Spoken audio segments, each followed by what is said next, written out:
আমি দীর্ঘ ২ যুগ পাখি নিয়ে কাজ করছি। তো পাখি দেখলাম যে আমাদের যে আবাসিক পাখিগুলো আছে যেমন দোয়েল, শালিক, ৩ রকমের শালিক আছে, পেঁচা পাখিরা আছে।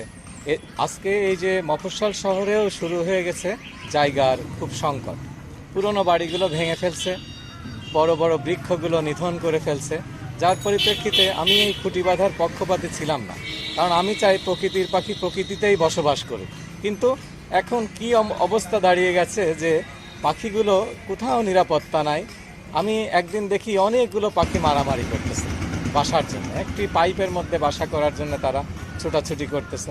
এইভাবেই আমার মাথায় প্রথমে এই জিনিসটি আসে। তারপরে আমি পার্শ্ববর্তী এলাকায় দেখলাম এই কলসের মধ্যে বাসা তারা বেঁধে দিয়েছে।